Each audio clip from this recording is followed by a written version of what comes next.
Olá, meus nobres e caros irmãos. Mais um sábado que chegamos aqui para dar continuidade no nosso estudo sobre o Livro dos Médiuns. Um curso, de uma certa forma, gratuito, né? Pelo menos de uma parte do desenvolvimento das mediunidades, das faculdades, que é um ponto primordial, que é a identificação dos espíritos. Como reconhecê-los, como identificá-los.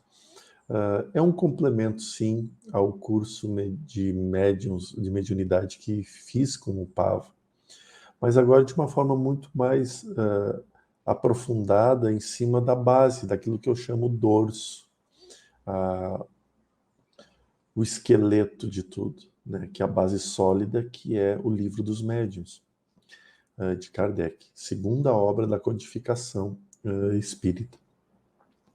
Estamos no item 268, onde é só algumas perguntas e respostas sobre a identificação dos espíritos. No vídeo anterior a gente leu 3 questões, e nesse vídeo agora a gente vai para outras 3. E é muito interessante, eu vou deixar que o Robson, senão eu falo demais, que o Robson dê uma leve introdução sobre o que foi falado no vídeo passado. Olá, Robson. E aí, gente, então, na pergunta número 3, Kardec levantou junto aos espíritos, né? Porque muitos espíritos se fazem, né? Se designam por nome de santos ou personalidades conhecidas. E o Kardec falou que é claro que não poderia ser todo mundo protegido por alguém conhecido, porque tem bem mais pessoas desconhecidas que conhecidas, né?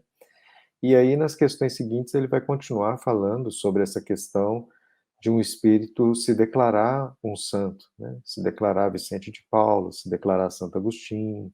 Na época dele, eram os santos que apareciam mais, né? Nas mensagens para o Evangelho e para o Livro dos Espíritos. Então, a pergunta número 4, ele fala o seguinte: o uso desse nome, que é o nome de um santo, não pode ser considerado uma fraude? Resposta: seria uma fraude da parte de um espírito mau que quisesse enganar. Mas, quando é para o bem, Deus permite que isso seja feito, desde que entre espíritos da mesma categoria, porque há entre eles solidariedade e analogia de pensamentos. 5. Assim, quando o espírito protetor disser Paulo, por exemplo, não é certo que seja o mesmo espírito ou a alma do apóstolo que teve esse nome? Resposta: de maneira alguma, pois há milhares de pessoas às quais foi dito que tem Paulo, ou qualquer outro santo, por anjo de guarda. Mas que vos importa isso, contanto que o espírito que vos proteja seja tão elevado quanto Paulo? Como eu já disse, precisais de um nome. Então eles tomam um, para que os possais chamar e reconhecer, do mesmo modo que tomais os nomes de batismo, para vos distinguirdes dos outros membros da vossa família. Podem tomar perfeitamente os nomes dos arcanjos Rafael, Miguel, etc., sem que isso acarrete maiores consequências. Além disso, quanto mais elevado é um espírito, tanto mais dilatada é a sua irradiação. Tende como certo que um espírito protetor de ordem muito elevada pode ter sob a sua tutela centenas de encarnados. Entre vós na terra há tabeliães que se encarregam dos negócios de 100 ou 200 famílias. Por que haverias de supor que fôssemos menos aptos, espiritualmente falando, para a direção moral dos homens, do que os tabeliões para a direção material de seus interesses? Número 6. Por que os espíritos comunicantes tomam com tanta frequência o nome dos santos? Os espíritos comunicantes se identificam com os hábitos daqueles a quem se dirigem e adotam os nomes mais apropriados a causar forte impressão nos homens, de acordo com as crenças destes.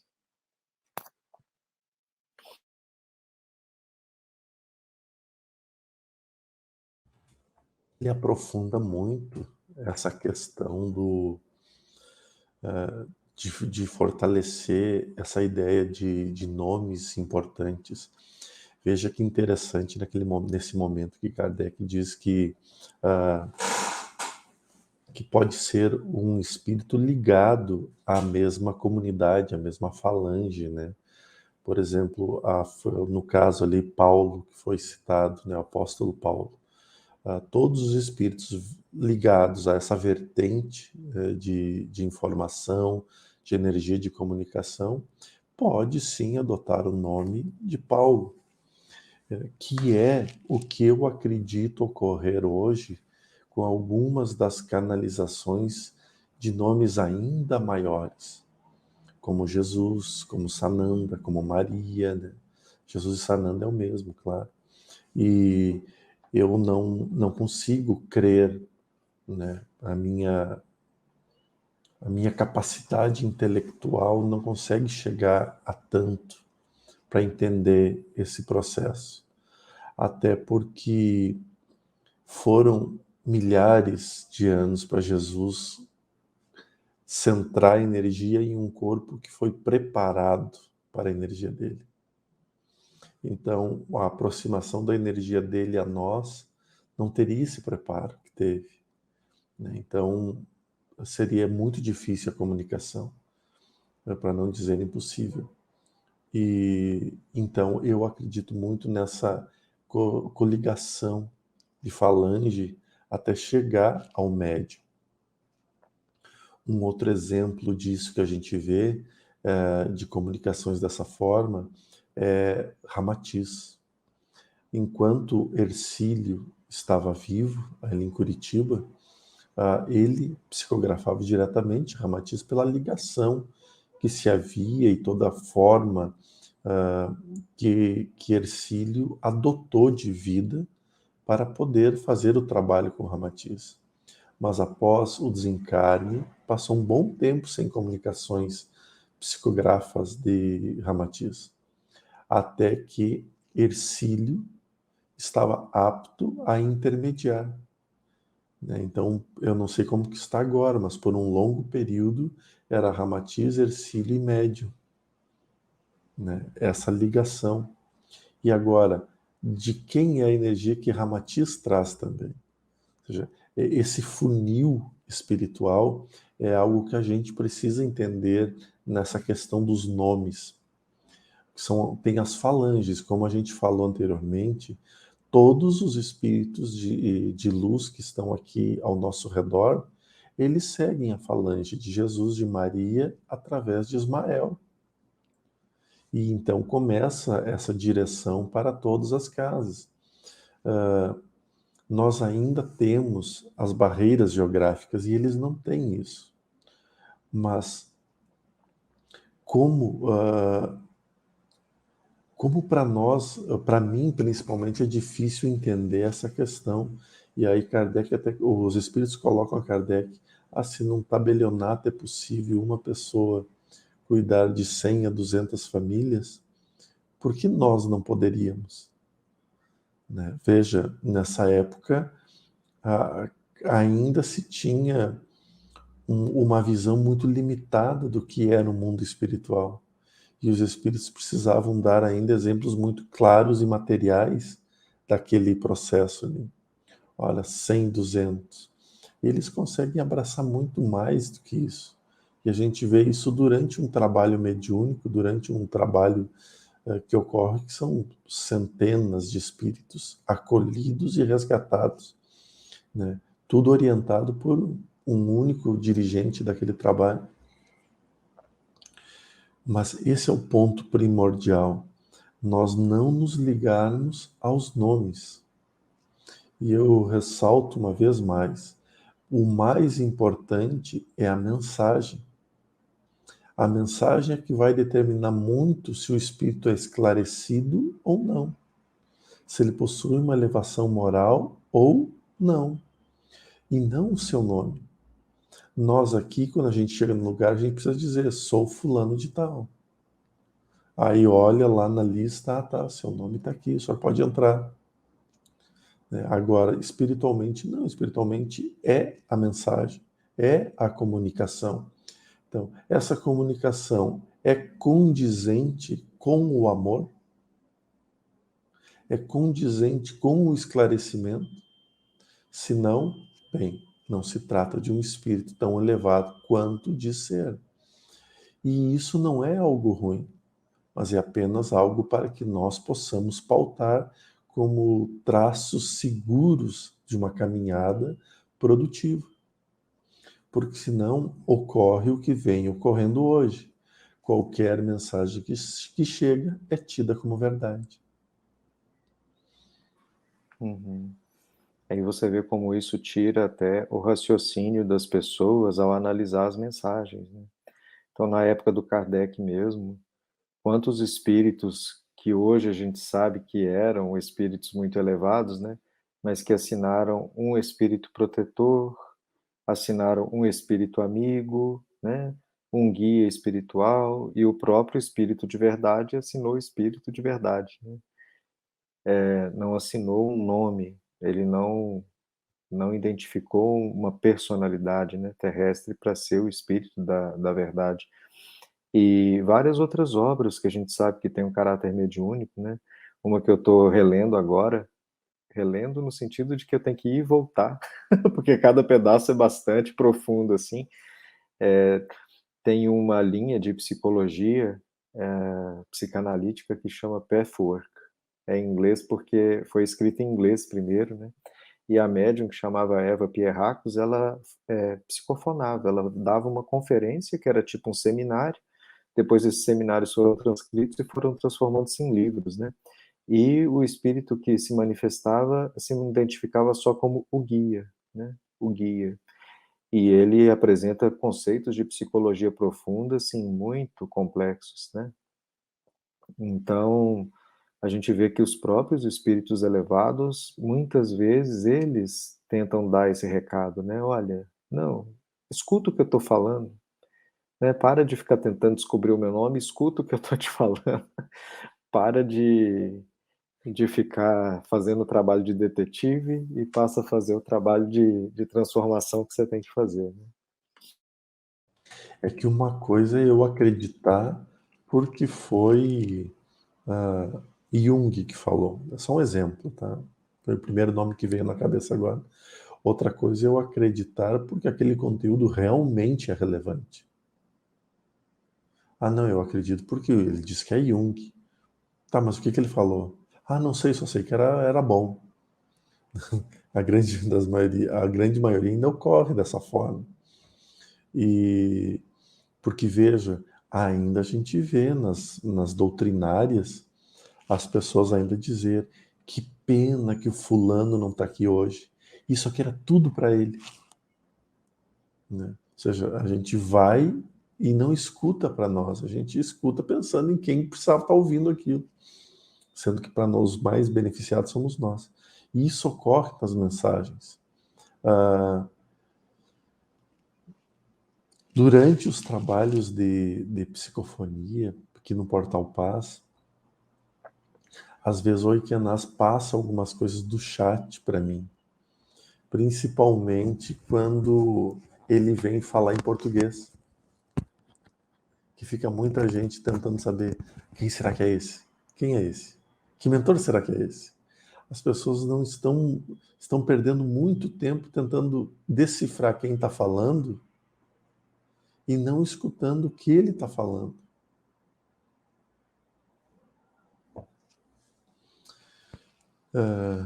E veja que eles têm inúmeras habilidades. Falando uma vez mais de Oikenaz. Me desculpem, tá batendo cansaço. Transmutação. E ele fala, às vezes, com aquele sotaque, né, que eu já falei para ele, pelo amor de Deus, não fale mais assim, é feio isso. Tu sabe falar português direito, cara, não faça isso mais, né? E outras vezes ele fala de uma forma muito jovial, mas a profundidade do conhecimento é a mesma. E tanto é que quando que a gente agora tem estudado as mensagens deles. E todas as vezes que a gente vai ver as mensagens, a gente vê a tamanha informação que ele passa. Mas qual o nível de entrega que estamos nós? Será que vai ser válido só se fulano ou beltrano aparecer? Ah, eu só sei que eu vou ser curado se tiver o Lázaro. Ah, eu só sei que eu vou ser assim se tiver o fulano. Ou seja, a gente condiciona a situação, enquanto não escuta o que eles estão dizendo. E isso ocorre muito, né? Porque, e veja, nós temos também os paradigmas que vêm da igreja, das diferentes crenças. Se não for santo, não pode.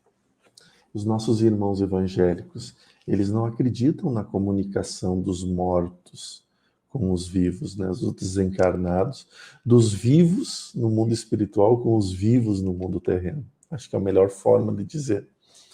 Mas eles acreditam na comunicação do Espírito Santo para conosco. Então, o Espírito Santo sim pode se comunicar, ou os demônios, né? Os demônios podem se comunicar, e do lado bom, só o Espírito Santo. Aí que a gente vê um grande equívoco, porque demonstra poder demais para os demônios e fraqueza demais para a luz. Por que só o Espírito Santo? E por que os demônios todos podem? Ou seja, existe uma limitação muito grande dessas coisas, que precisaria ser olhada e pensada. Se Deus é o amor absoluto e a luz suprema, então não faz sentido as sombras terem mais força que a luz. E a mesma coisa se dá no momento em que a gente vai discutir isso. Por quê? Por que eu tenho que aceitar isso? Por que a minha razão, tudo que eu estudei de ética, de sociedade, de tudo, por que nesse momento ela é ignorada? Por que no momento de vir uma mensagem do além, essas mensagens se apagam? Nosso freio se apaga, os nossos filtros caem por terra e a gente aceita. Não, a gente precisa realmente parar e não se preocupar mais com o supérfluo, com os enfeites, com a maquiagem que está em volta, e sim com o conteúdo mesmo, porque é o conteúdo que vai dizer muito naquela mensagem. É, pegando o gancho, né, de igrejas que você está falando, eu acho que na questão número 5 que Kardec trouxe, os espíritos falaram, não, o espírito elevado consegue cuidar de várias coisas, né? Eu acho que essa questão, por exemplo, assim, tem uma igreja que é consagrada a São João, a outra também é São João, a outra também é São João, né? Mas João consegue cuidar de todas elas, porque de uma certa maneira é isso, a egrégora de João cuida daquele Uhum. grupo, né, de pessoas. E às vezes até em grupos espíritas mesmo, né? A quantidade de casas André Luiz que tem, ou Centro Espírita André Luiz, ou Centro Espírita Emmanuel, né? Uhum. Então é como se fosse a egrégora de Emmanuel, porque Emmanuel em si, será que, né, como ele vai manifestar em todas elas ao mesmo tempo, né? Todas elas têm reunião todos os dias, quase. Uhum. Mas ele consegue ter um grupo de trabalhadores que vai em todas elas, né? Se levando em consideração que ele está reencarnado, né? Agora, né? Mas quando É, teve a moda de colocar Centro Espírita Emmanuel na década de 40, 50 e 60, né? é, Que muitas casas foram batizadas com o nome de Emmanuel, né? é. Sim, mas esse exemplo serve perfeito porque nesse momento ele está reencarnado. Então, aspas, ele tem ação limitada por estar na matéria. Ah, Jorge, mas é um espírito esclarecido. É, mas aqui, a lei é véu do esquecimento. E as coisas vão fluir e ele vai ocorrer. Mas ele não está sendo privado das leis. Nem Jesus foi. E então, quem que está tutoriando isso? Né? É a egrégora, a qual ele pertenceu, a qual ele pertence, a qual ele trabalha, mas é uma egrégora. Essa egrégora continua ativa sob os comandos de Jesus, de Bezerra, de Ismael, de inúmeros seres de luz.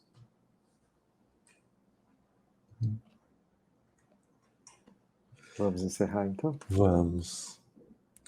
Agradecemos imensamente mais um sábado junto com vocês. Espero que tenha sido boa a nossa conversa e já, de qualquer forma, nos desculpamos se em algum momento a gente feriu a sua crença ou falamos algo que não deveria, que é impróprio, a gente se desculpa disso. Mas a nossa ideia aqui é abordar tudo da forma mais leve possível.